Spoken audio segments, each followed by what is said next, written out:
ଫ୍ୟୁଚରଟା ସେଟା ଆମର ଭଲ ହେଇଯିବ। ଯେମିତି ମୁଁ ଯୋଉ ମ୍ୟାଜିକ ଗ୍ରୁପରେ ମୋର ଯୋଉ ଲଗେଇଛି ଡିପି ଯୋଉ ଲଗେଇଛି ଦେଖିଛ ନା ଅଞ୍ଜନା ରିଟୋରିଆ ରେବତୀ ସୋଲ ମଝିରେ ମୋର ଆକ୍ଚୁଆଲି ମୁଁ ଯେତେବେଳେ ସେଟା 2022ରେ ମୋର ଡିପି ତିଆରି କରିଥିଲି ମାନେ ଏମିତି ଗୋଟେ ଖୁସିରେ କରିଥିଲି କିନ୍ତୁ ମୋର ଇଣ୍ଟେନସନ ଥିଲା ମନ ଭିତରେ ଇଚ୍ଛା ଥିଲା ଯେ ମୁଁ ସେମାନଙ୍କ ଭଳିଆ ଗୋଟେ ଲାଇଫ କୋଚ୍ ହେବି। ଅଞ୍ଜନା ରିଟୋରିଆଙ୍କ ଭଳିଆ ଲାଇଫ କୋଚ୍ ହେବି, ରେବତୀ ସୋଲଙ୍କ ଭଳିଆ ଲାଇଫ କୋଚ୍ ହେବି। ସେଥିପାଇଁ ସେମାନେ ମୋ ଗୁରୁ ବୋଲି ତାଙ୍କର ଟିକେ ଉପରକୁ ଦିଟା ରଖିଛି, ମୋର ଟିକେ ବଡ ଫଟୋ ମଝିରେ ରଖିଛି।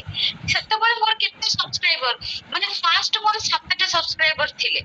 ଧୀରେ ଧୀରେ ଧୀରେ ଏବେ ମାନେ 1000 ସବସ୍କ୍ରାଇବର ହେଲେ 2023ରେ। ପୁରା ବଢିଗଲେ, ଜୁନରେ ବେଶୀ ବଢିଗଲେ।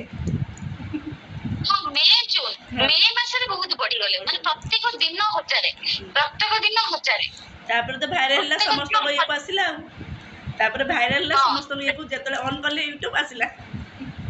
ୟୁଟ୍ୟୁବ ଆସିଲା। ତାପରେ ଏବେ ଯେମିତି ହଉ ଗୋଟେ ସପ୍ତାହରେ ବି 1000 ହେଇଯାଉଛି। ସେ 1000 ଭଗବାନଙ୍କ ହେଇଯାଉଛି। ପରମାତ୍ମାଙ୍କ ତାମାନେ କଣ ବ୍ଲେସିଂ।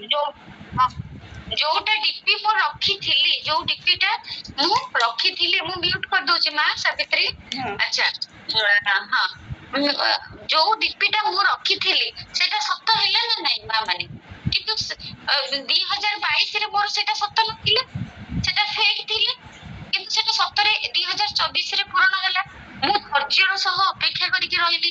ମୁଁ ବି ପେସେନ୍ସ ହାରିନି, ଧୈର୍ଯ୍ୟ ହାରିନି ଯେ ନା ମ ଏଗୁଡା କିଛି ନୁହଁ, ମୁଁ ଯାଉଛି ଆଉ ଗୋଟେ ଡିପି ଚେଞ୍ଜ କରିଦେବି।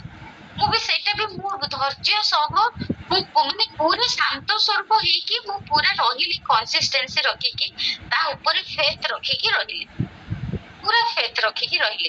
ତାପରେ ଏବେ ଦେଖ ମା ମୁଁ ଇଜି ଆଣ୍ଡ ଏଫର୍ଟଲେସଲି ୟୁଟ୍ୟୁବ କାମ କରୁଛି, ଇଜି ଆଣ୍ଡ ଏଫର୍ଟଲେସଲି, କୌଣସି ହାର୍ଡ ୱାର୍କ ନାହିଁ। ପୁରା ମାନେ କ୍ଲାସ ମୁଁ ଯେତେବେଳେ ଇଚ୍ଛା ହେଲେ ମୁଁ ୟୁଟ୍ୟୁବରେ ପକଉଛି, ଯେତେବେଳେ ଇଚ୍ଛା ହେଲେ ଲାଇଭ୍ ଆସୁଛି, ଘର ଦେଖୁଛି, ଘରକୁ ଦେଖୁଛି, ଶାଶୁଘରକୁ ଯାଉଛି, ଯାହାର ଯୋଉଠି ଫଙ୍କସନ ହେଲା ଯାଉଛି, ସମସ୍ତଙ୍କୁ ସବୁ ଜିନିଷ ଭଲସେ ବୁଝିକି କରୁଛି। ତଥାପି ମୋର ଭାଇରାଲ ହଉଛି। ଆଉ ଯଦି ମୁଁ ପୁରା ମାନେ ପ୍ରଫେସନାଲ ହେଇକି ପୁରା ଲାଇଭ୍ ଆସିବି, ଆହୁରି ସବସ୍କ୍ରାଇବର ବଢିଯିବି, ଆହୁରି ଡେଲି ୱେବିନାର କରିବି, ଆହୁରି ମୋର ସବସ୍କ୍ରାଇବର ବଢିଯିବେ, ଆହୁରି ମୋର ଇନକମ ସୋର୍ସ ବି ବଢିଯିବ।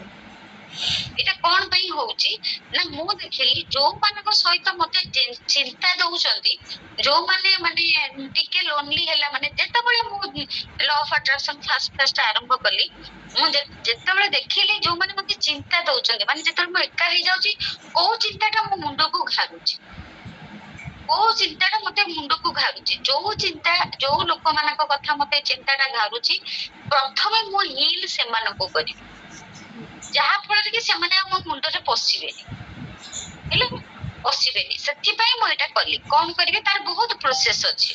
ମାନେ ଯୋଉମାନଙ୍କୁ ମୁଁ ଟୋଟାଲି ମାନେ ମୋର ଇଚ୍ଛା ଥାଏ ଯେ ମୁଁ